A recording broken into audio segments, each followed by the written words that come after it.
साथियों, स्वागत है आप सभी का एक बार फिर से मेरे चैनल पर और यहाँ पे भी आपके लिए एक इम्पोर्टेंट अपडेट है। जैसा कि अगर आपके पास एक वैलिड जीआरएफ है, अगर आप पीएचडी करना चाहते हैं, तो उसी के क्रम में पीएचडी एडमिशन नोटिफिकेशन के क्रम में अगर आप लखनऊ के एसजीपीजीआई की वेबसाइट पे जाते हैं, यानी कि Sanjay Gandhi post graduate institute of medical science, अगर आप यहाँ से पीएचडी करना चाहते हैं, तो आप इनके जब ऑफिशियल वेबसाइट पे विजिट करेंगे, तो आपको एडमिशन नोटिस पीएचडी प्रोग्राम 2024 यहाँ पे स्क्रॉल होता हुआ दिखेगा और ये आपकी नोटिफिकेशन है, जिसको आप क्लिक करेंगे तो यहाँ पे इस तरीके से आपका एक डिटेल नोटिफिकेशन जो होगा वो यहाँ पे आपको ओपन हो जाएगा। अब यहाँ पे क्या डिटेल नोटिफिकेशन है उसको हम बहुत ही सरल तरीके से इसको समझ लेते हैं। तो ये आप देख सकते हैं, एडवर्टाइजमेंट है for admission to PhD program, जो कि आपका अपलोड किया गया है। यहाँ पे किस-किस साइंटिस्ट के अंडर में वैकेंसी है वो आपको पर्टिकुलर दिया गया है। तो आप इन सारे साइंटिस्ट के बारे में आप क्या कर सकते हैं, आप गूगल पे सर्च करके या इनकी ऑफिशियल वेबसाइट पे विजिट करके आप उनके बारे में देख सकते हैं। अगर आप उनके बारे में इंटरेस्टेड हैं, अगर आप उनके काम को लेके इंटरेस्टेड हैं, तो आप इनको अप्लाई कर सकते हैं।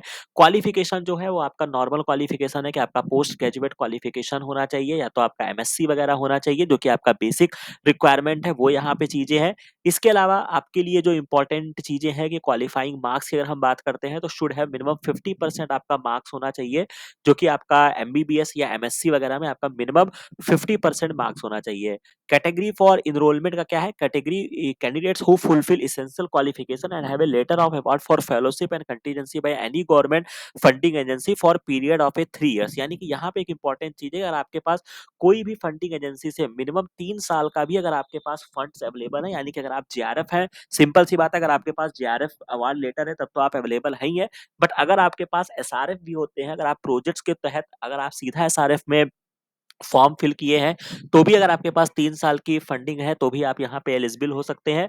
दूसरी कैटेगरी यहाँ पर ये है कि अगर आपके पास who fulfil essential qualification above and if they are working an external project under the government JRF, SRF में अगर आप काम कर रहे हैं, जो कि खास तौर से एसजीपीजीआई के लिए है, फिर भी आपको यहाँ पे enrolment should be done within 1 year for start of the project and total project duration जो है वो 3 साल का होगा, but will not be eligible for any fellowship और contingency from the institute at any time. तो कहने का मतलब है कि आप चाहें तो अगर आप यहाँ से कार्य किए हैं, तो भी आप जेआरएफ, एसआरएफ के लिए एलिजिबल हो जाते हैं। और तीसरा जो क्राइटेरिया है वो आपका सीनियर डायरेक्टली जो होता है वो एसआरएफ हो सकते हैं। आप एसजीपीजीआई में अगर आपने वर्क किया है, तो खैर मुझे लगता है कि आप नए स्टूडेंट्स हैं, तो आपको इन दोनों चीज़ों से उतना मतलब यहाँ पे नहीं रहेगा। यहाँ पे आपको क्या करना होगा, यहाँ पे आपको फर्स्ट वाले कैटेगरी से मतलब है कि आपके पास वैलिड जेआरएफ आपके पास होना चाहिए। बाकी यहाँ पे आपको करना क्या है, अगर आप इंटरेस्टेड कैंडिडेट है, तो आपको अपना सीवी जो है with xerox copy of all document के साथ क्या करना है, आपको 26 तारीख से पहले, यानी कि 26 सितंबर से पहले इस पर्टिकुलर एड्रेस पे क्या करना है, आपको एसजीपीजीआई के एड्रेस पे क्या करना है, आपको मेल कर देना है, स्पीड पोस्ट करना होगा। एलिजिबल कैंडिडेट्स को इन्फॉर्म किया जाएगा ईमेल के माध्यम से, और इंटरव्यू जो होगा वो आपका एक्सपेक्ट किया जा रहा है कि आपके मंथ ऑफ अक्टूबर 2024 में होगा। तो बस इससे ज्यादा यहाँ पे कोई इन्फॉर्मेशन नहीं है। बस आपको क्या करना है, अगर आपके पास वैलिड जेआरएफ है, अगर आप यहाँ से पीएचडी करना चाहते हैं, तो आपको कुछ भी विशेष नहीं करना है। बस आपको अपने अवार्ड लेटर, अपने डॉक्यूमेंट्स, एमएससी वगैरह की डिग्री, अपनी सीवी वगैरह को क्या करना है, आपको एसजीपीजीआई को मेल कर देना है। तो मुझे लगता है कि इतनी इन्फॉर्मेशन आपके लिए सफिशिएंट है। अगर आपको कहीं पर भी कोई समस्या आती है, तो आप कमेंट सेक्शन में बता सकते हैं।